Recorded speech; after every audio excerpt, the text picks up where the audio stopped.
Greetings, judges, opponents, and esteemed audience. Sports have always been a cornerstone of human culture, uniting communities, inspiring individuals, and fostering health and teamwork.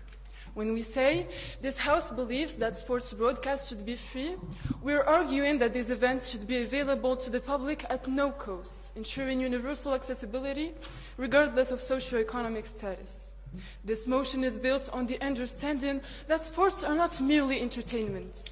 In fact, sports are a cultural phenomenon that brings communities together, a source of inspiration and motivation for individuals, especially us, teenagers who look up to athletes as role models, a public good that encourages mental well-being, physical activity, and societal cohesion. Today, I argue that broadcasting sports events for free is essential for preserving their cultural and societal value, and so is my team. AI and digital entertainment are rapidly reshaping how young people spend their time. Recent studies have showed that teens today spend an average of 7 hours and 22 minutes per day on screens outside of schoolwork. Sports participation among youth also dropped significantly. In the US, for example, only 38% of kids aged from 6 to 12 years old participate regularly in team sports, compared to 50% a decade ago. Dear opponents, imagine a 15-year-old guy named Adam. Adam spends an average of 8 hours a day glued to his phone, scrolling through TikTok, watching YouTube, or gaming. This isn't because he dislikes sports. It's just that the fast-paced, algorithm-driven content of these platforms keeps him hooked. But Adam is a passionate soccer fan. His favorite player is Erling Haaland, and he's passionate about the skill, teamwork, and discipline on display. One weekend, Adam decides to break away from his digital routine. He hears that his favorite team, Manchester City, is playing in a big match. Excited to honor his passion and watch his role models in action, he tunes in, only to discover that the game is locked behind a subscription paywall of 300 dirhams a month, far, far beyond what his family can afford. Disappointed and discouraged, Adam turns back to his screen where the endless stream of free AI-created entertainment demands nothing more than his attention. The moment to reignite his passion slips away, and his dream of someday becoming like one of his heroes feels increasingly out of reach. This lack of access is particularly damaging at a time when we need sports more than ever. Today's teens are facing rising rates of anxiety and depression. And if sports events are only available as a premier service, charging subscription or pay-per-view fees like Sky Sports, BT Sports, or the like to every household that wants to view an event, then the love of the sport will only pass down the family tree where it already exists, taking the chance of children to discover new sports that they would potentially love. Furthermore, if we make sports a privilege rather than a public good, we risk losing the next generation of fans, athletes, and innovators in this industry. Imagine a world where the next Serena Williams or Lionel Messi doesn't emerge simply because they couldn't afford to watch their heroes. Access to sports cannot be a privilege. It's a bridge to unity, inspiration, and passion. Broadcasting them for free ensures no one is left behind in celebrating the spirit of human achievement. Thank you.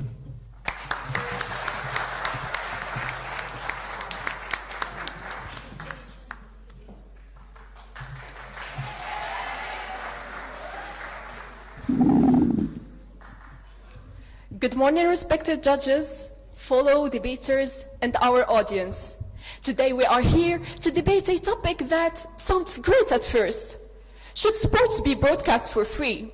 Everyone loves free things, but free sports broadcasts, that's not that simple. We, the opposition, strongly believe that sports should not be broadcast for free because it harms the industry and weakens the economy and lowers the quality of sports that we all enjoy watching. Think about it for a minute. How can we expect having an amazing entertainment while we don't support the people who make it? This debate is not about taking sports away from fans. It's about balance. How can we enjoy the games while also making sure that the sports organization survive and improve? If everything is free, how will sports have a future? The sports industry desperately need funding from broadcasting rights. Let's be honest, they don't just pay players, coaches, build amazing stadiums just for fun. Without this cash influx, even the big leagues like Premier League or NBA would struggle. Paid broadcasts ensure a quality viewing experience with a top-notch equipment, expert commentators, and an insightful analysis.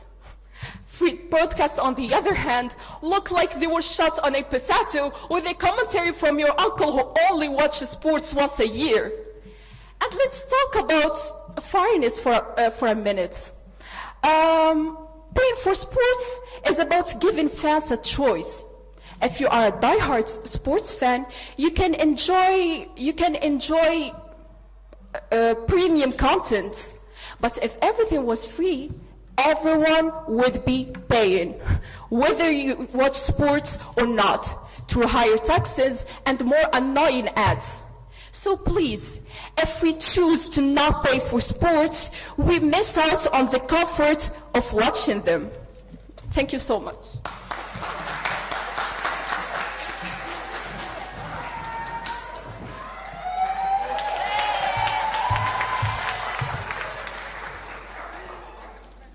Before beginning, I would like to answer the opposition team.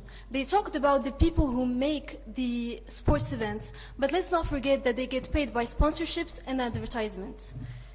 Throughout history, sports have been more than mere competition. They've been a celebration of human achievement, a stage for inspiring stories, and a force that brings nations together.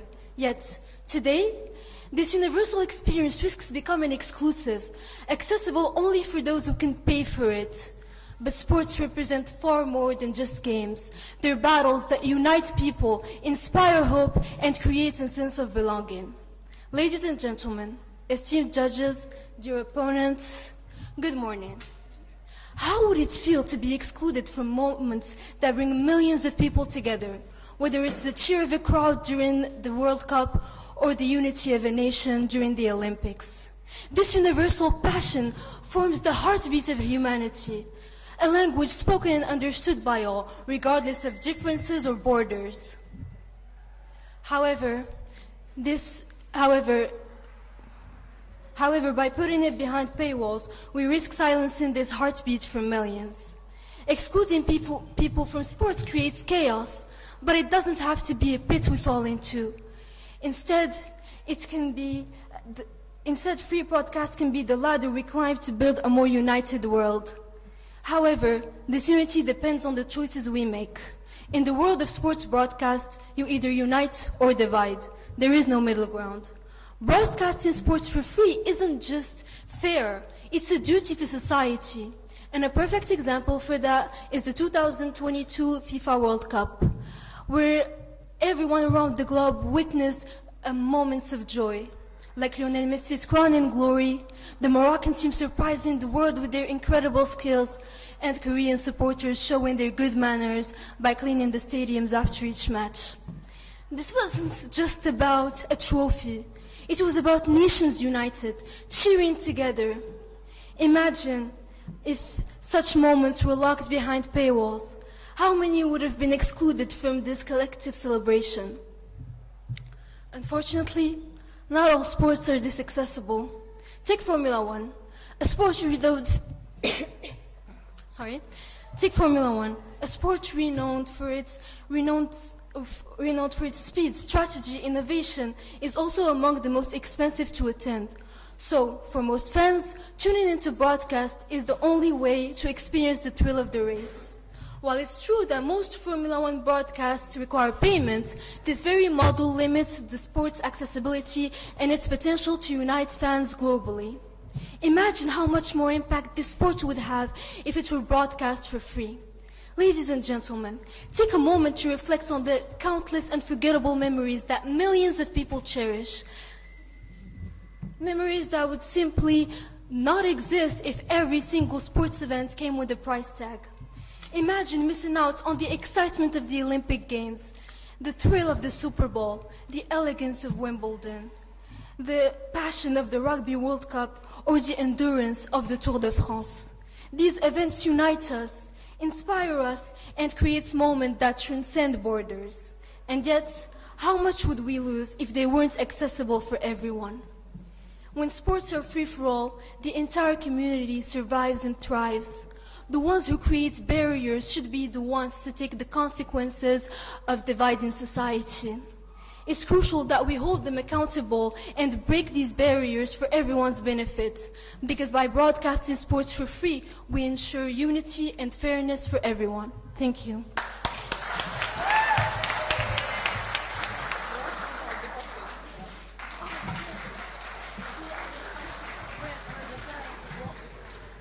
Sports. Sports is what brings people together and creates unforgettable moments for fans all over the world. However, broadcasting those events come with a cost, whether it's the cameras, commentary, or the technology that makes it all possible. This raises an important question. Have you ever wondered who funds all of those high-quality cameras, expert commentators, and the cutting edge that brings the thrill of the game right into our living rooms? I mean, should these incredible experiences be available to everyone for free, or is it fair that those who enjoy and value them the most contribute to the cost? Ladies and gentlemen, honorable member of the jury, and dear contenders, greetings. It is truly an honor to be standing before a lovely audience today. I deeply appreciate your time to discuss this thought-provoking theme. I mean, there's some people ignore the cost of production, saying that it should be free for those podcasts and to watch them. But I will have to correct them instead. Those channels have to pay sport companies such as FIFA, NBC, and even BEN to broadcast those sport events. So let me ask you a question. Imagine with me, if broadcast became free, how will they be able to pay those sport companies and the taxes? I mean, everyone wants free things. But everyone wants free things. But imagine yourself that you were in their place. I mean, please, ladies and gentlemen, if you were their place, how would you feel that all of the time, all of the money and the effort you have been spending just for people to believe that it should be free instead? They do not even appreciate your efforts. And to add to it, paid channels are called as legal channels, and the free ones illegal. I may explain this. It is also that some countries, such as France, Germany, Italy, Saudi Arabia, and even the United Kingdom, have banned those free channels. The reason to these actions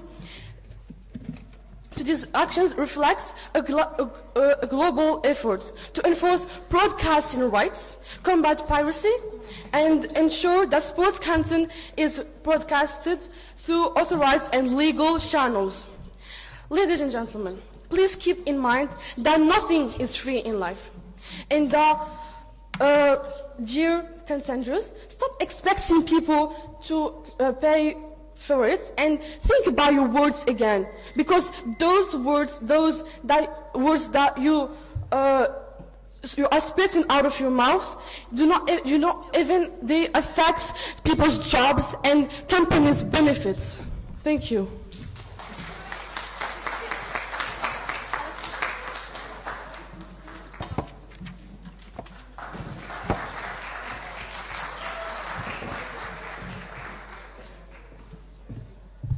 As my fellow debater already said, these companies and their workers get paid by sponsorships and advertisements. So, ladies and gentlemen, honorable judges and esteemed opponents, let me take you to a small town in Morocco where lives a boy named Ahmed. He lives a modest life where money is tight, but one day his world changed. Ahmed watched a football match on free public TV. and saw his hero Hakim Ziyech playing. Inspired, he began kicking the ball in the dusty streets of his neighborhood. That single match lit a fire in him. Fast forward 10 years, Ahmed is now playing at the local football academy, dreaming of one day wearing his country's jersey. Ahmed's story is not unique. It's the story of millions of people inspired by watching sports. Free access to sports broadcast doesn't just entertain, it transforms lives. Let me explain why this is so critical. Studies show that watching sports inspires people to be active. When children like Ahmed see their heroes running, scoring, and celebrating, they want to imitate them. They pick up a ball, a racket, or even running shoes, and this is how grassroots sports thrive. Now, think about the alternative. What if Ahmed didn't watch that match because he was locked behind the paywall? What would he have done? Spent hours glued on his phone, playing video games? For many families, subscription services are simply unaffordable. Without free access, millions of children like Ahmed might never discover their passion for sports. Sports give us something increasingly rare in today's world: hope. Athletes like Ashraf Hakimi, Hisham El Garouj, or Serena Williams are more than just stars. They're symbols of perseverance, discipline, and overcoming obstacles. Think about what it takes for an athlete to rise after a fall, to recover after an injury, or to keep fighting after a tough loss. These moments teach us resilience. When children and adults watch these moments, they see that failure isn't the end. It's part of the journey. For people in tough circumstances, this inspiration is priceless. It's a spark of hope that says, if they can do it, so can I. But when sports are locked behind paywalls, this hope is taken away. Entire generations miss out on these life-changing lessons. Picture this: Ahmed isn't watching that World Cup match alone. He's sitting with his family, neighbors, and friends. They're cheering, laughing, and celebrating together. That's the magic of sports. It connects us, strengthens communities, and reminds us that we're part of something bigger. But what happens when access to sport is limited to those who can afford it? This unity disappears. Instead of bringing us together, sports become a privilege for the few, for leaving the rest of us on the sidelines. That's not just unfair, it's a loss for society. So, honorable judges, dear opponents, and dear audience, free access to sports isn't just about entertainment. It's about inspiring people like Ahmed to dream big. It's about teaching resilience and promoting health. It's about building stronger, healthier, and more connected communities. If Ahmed hadn't been able to watch that match, his story might have been very different. And if we take away free access, how many other stories will we never get to hear? Let's keep sports accessible. Thank you.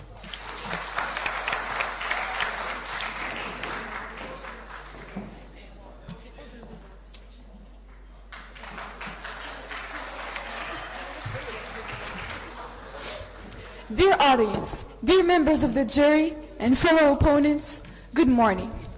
As my teammates have already mentioned, I stand before you today to discuss a topic that at first glance may seem simple and trivial, yet it holds great significance due to its far-reaching impacts. I'm pretty sure that the majority of you in this room are sports fans, supporting teams and following your favorite events. And I'm pretty sure you heard about Al-Riyadiyya, a big and popular broadcasting channel. But in your opinion, who funds these type of channels?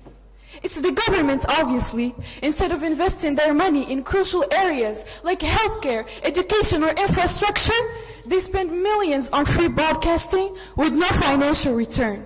So dear opponents, how can you sit here and argue that this should be the model to all others?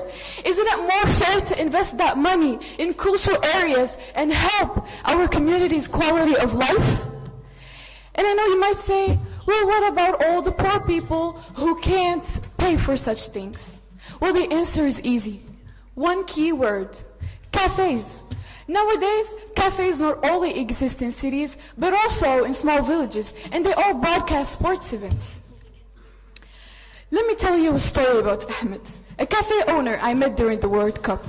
I was curious about his life and struck up a conversation with him one afternoon. He told me that he had a small business, a cozy little cafe that he ran to support his family of 4. But what really caught my attention, though, was how much the football season meant to him. During football seasons, his cafe would fill with people eager to watch. The crowds, the energy, the excitement. It wasn't just a way for people to enjoy the sports. It was a vital source of income for Ahmed. His small cafe, with its worn-out chairs and mismatched tables, would come alive with cheering customers, each one contributing into his lifeline. He actually told me, and I quote, "The money I make during football season is not a fortune, but it's enough to help me take care of my family. It helps cover the bills, the rent, and the school fees." He never really complained about his struggles, but it was clear how much he depended on busy weeks during major events. They were his lifeline. This conversation really made me think about how deep the issue of broadcasting sports for free could go. If suddenly everyone could watch their favorite matches from the comfort of their own homes, it would cut into the income of so many small business owners like Ahmed. The big sports networks and streaming giants might not feel the impact, but for people like him, it could mean the end of their livelihood. If people don't want to pay for channels or subscriptions, they can always head to cafes to catch the game. After all, why complain about paying for broadcasts when you can catch the game for free while enjoying a cup of coffee, right? Let's not really forget the real issue here. While viewers have choices, it's people like Ahmed who are left to wonder how they'll make ends meet. It's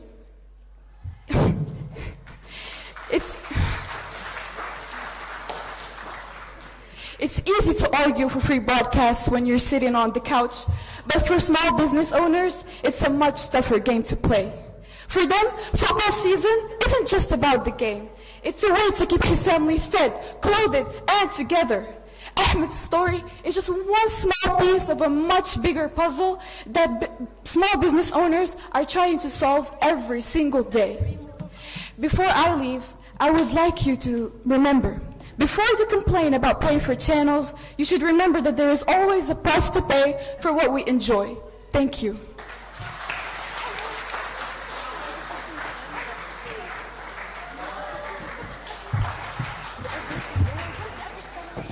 I heard you say, dear member of the opposition, that we should invest more in our cultural activities, but aren't sports part of them? Well, so while the member of the opposition tries to defend the system that prioritizes profits over people, I'll show you why fairness and accessibility should be our priority. Ladies and gentlemen, I invite you to forget about everything next to you and let's imagine together, okay? So imagine you were a little boy who naturally loves to play. On a sunny afternoon, after spending the day at school, you sit in front of the TV, nibbling snacks and enjoying your favorite cartoons. Then, between the episodes, your attention was attracted by a wonderful red remote-controlled car. Fabulous! You already start imagining yourself riding it in front of all your jealous friends in the park, and only the idea of thinking about it makes your little eyes fill with desire, dreaming of getting it. Immediately said, you run to your dear mother to ask her, and of course, she couldn't resist and accepted. What a wonderful day. As promised, she took you to the market. You saw your dream car waiting for you, but then your mom, with a strange face, leaned down, looked you straight in the eyes. Then she said, we cannot offer you this car, my darling. It's way too expensive. Well, now that we've taken a trip down memory lane, let's return to our debate that touches on a subject which certainly brings a sort of trouble for some, including our dear opponents, who still defend the case even though the answer of the question behind me seems so obvious. Ladies and gentlemen, esteemed members of jury, dear opponents, good morning. Well, dear audience, allow me to remind you that sport is above all a moment of sharing, where the most important thing is bringing people together and fostering the connection that emerges from their interactions. The idea you are defending, dear opponents, goes entirely against the core values of sports. By limiting access to broadcast through financial barriers that are unfortunately unattainable for some middle-class individuals, you are deepening inequalities and depriving people from sharing one of the most important cultural moments. Well, let's take football as a perfect example to illustrate people's passion for sports. In Morocco, both young and old people are devoted fans of famous teams and players. However, some families cannot afford to give their children or even themselves the opportunity to watch football games through TV or paid platforms. This often forces them to leave their homes every time they want to relax and enjoy watching their favorite teams playing and go to other cafes and venues that are overcrowded to follow the games. How about ladies? Do you really think that a lady can go outside, sit in cafes full of men and follow the games without feeling weird and disturbed? Simply judged by our dear Moroccan society? Yeah. If sport events were made free, wouldn't broadcasters be forced to raise prices on other types of content, such as news or entertainment? Of course. If sports events were made free, wouldn't broadcasters be forced to raise prices on other type of content, such as news or entertainment, to make up for the loss of in revenue? Yeah, but you are talking about free broadcasting will not pay the people who are making it. But don't forget, there is the government that can pay them. There is advertisement. There is a sponsor that can pay them really well and better than the people who are watching and paying and subscribing in some paying platforms. So, dear opponents, tell us, how do you plan to inspire a teenager? Oh, sorry. It is better for us to avoid talking about the impact of putting these financial barriers on future generation. Moreover, you are encouraging young people to be motivated and to practice sports, but how would you convince them to practice sport if they don't even have the opportunity to see how sport is in reality? How does it go? How is the stadium? What are the performances of each player? I'll let you guess the results of all that, since it is not the heart of the matter today. But even if the person doesn't have a certain talent, just let him develop a strong love for sports within them. Thank you.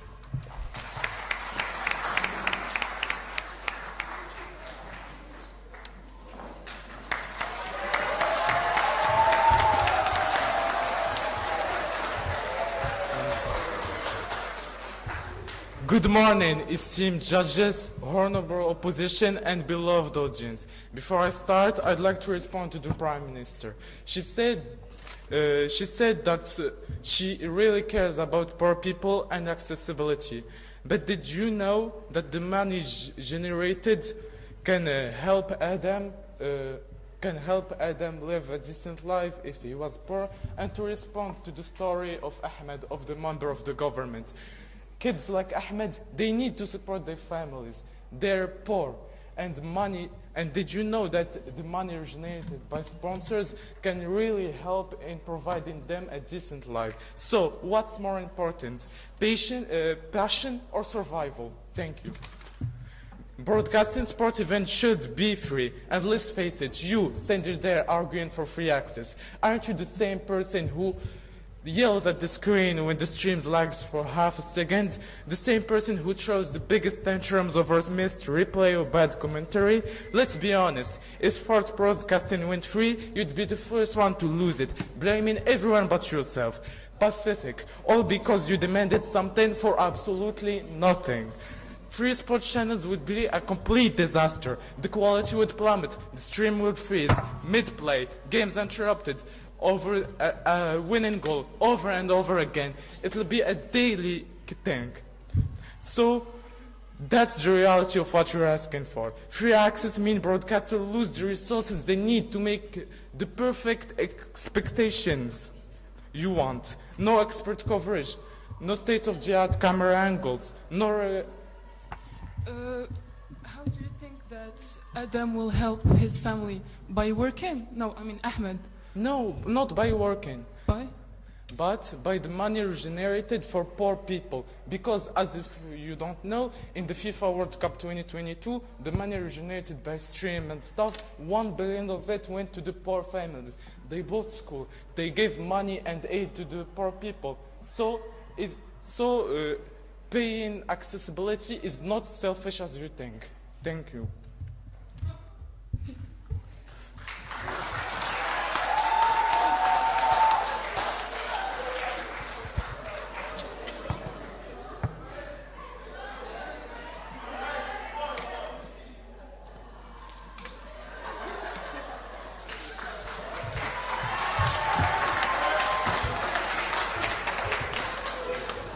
So if free access went free, it means chaos, frustration, and disappointment. If you want excellence, it's time to start thinking of what you really want. And I know that some of you will just argue that Ahmed or Adam can go to some websites, but did you know that they're illegal? They can go to jail if they get caught. So how is going to jail a smart move? Plus, these sites destroy the companies that give money to the poor people. If you're caught, you're just not breaking a rule. You're going to jail. And let's forget, you're harming society by undermining the very system that makes quality broadcasting possible. So, dear opposition, think about that. Think about that next time you justify my argument. Thank you.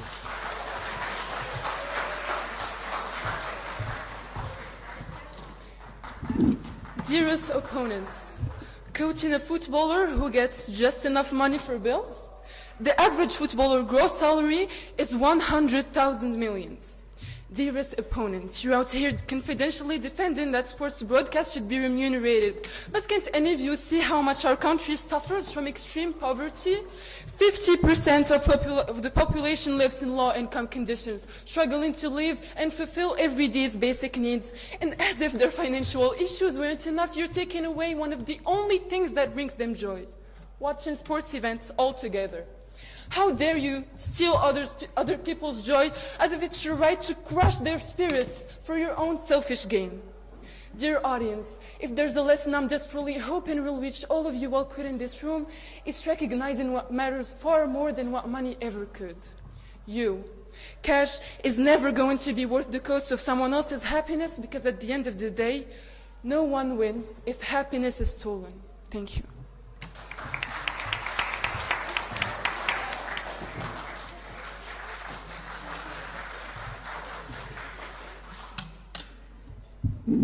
Free sports, great idea, because clearly broadcasting rights were only an evil holding back our favorite teams. And let's ignore the fact that those rights hold everything.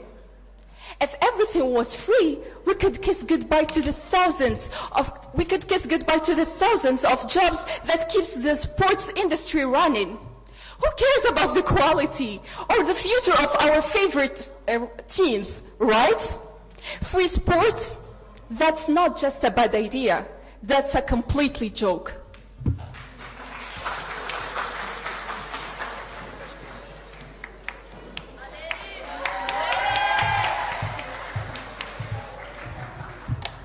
Ladies and gentlemen, my aim here is not to undermine broadcasting channels or lead them to financial hardship. From an economic perspective, let me share some figures. According to the latest BBC annual report, the British National Broadcasting Network, which is free, generates $6.6 billion a year. In contrast, ESPN Plus generates $1.5 billion, but viewers have to pay to get access to this website, according to the official ESPN website. The significant difference showcases the importance of attracting a large audience rather than relying on a select few who are willing to pay. So, the question is, does making viewers pay truly benefit the channels in the long run? Probably not, or at least not as long as free broadcast is still available. Thank you.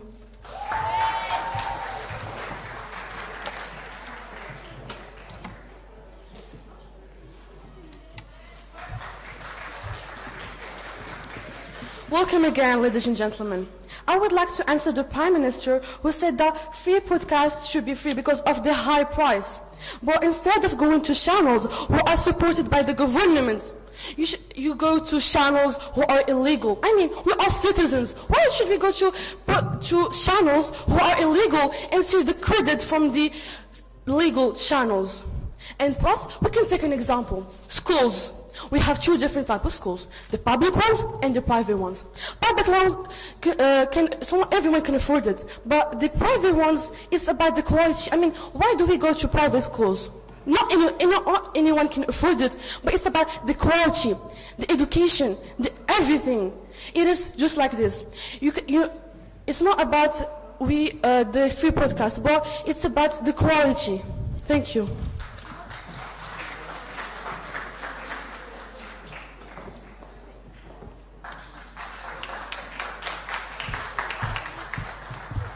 To answer the deputy leader of opposition, I want to say you're asking why they watch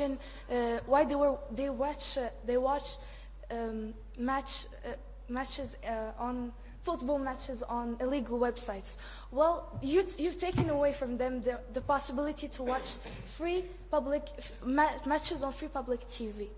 So, ladies and gentlemen, honorable judges and esteemed opponents, as we near the conclusion of this debate, let's step back and look at the bigger picture.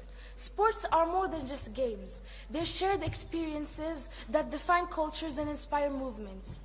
They're moments that teach us lessons and teamwork and resilience. When sports are freely accessible, they spark dreams and foster equal opportunities. They allow children from every background to see possibilities beyond their circumstances. But when these moments are hidden behind paywalls, we aren't just limiting access. We're creating a world where inspiration is reserved for the privileged few. So let's keep sports accessible, and thank you.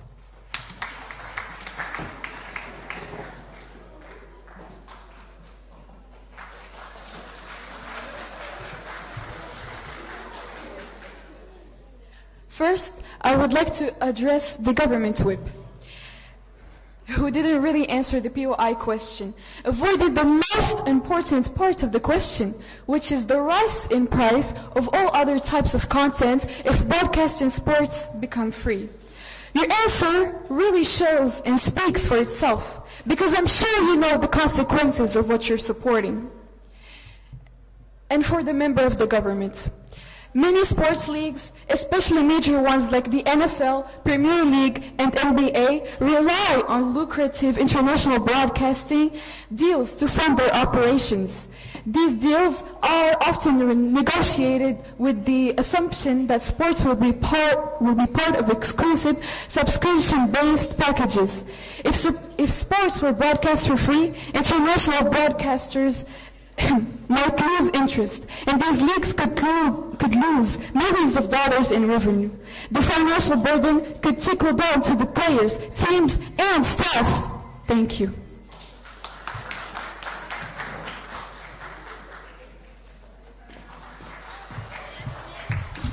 Ladies and gentlemen, as we draw this debate to an end, let us consider the real values of sports. You may argue, dear opponents, that paying broadcasting will ensure a better quality and all these little problems, but do you really think that the only solution for that is depriving people who cannot afford to pay it?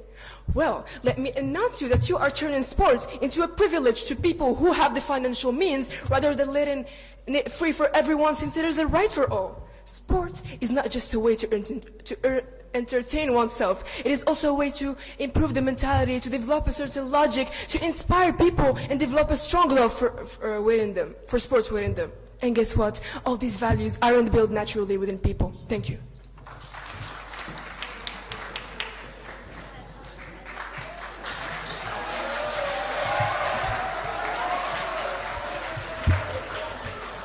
Dear opponents, welcome to the real world. As I said before, survival is more important than happiness, and cafes are actually a big deal. If you a good deal. If you ask the audience, I'm sure that 90% of them prefer watching their games on cafes. And I know that I'm right. And whether you like it or not, if broadcasting went free, your parents will be jobless, because they're the one giving your parents jobs. Without the paid access, you would have your perfect life. You wouldn't even be here arguing for free access. You wouldn't even have these clothes, this life. So it's time to start thinking about what you actually want. Thank you.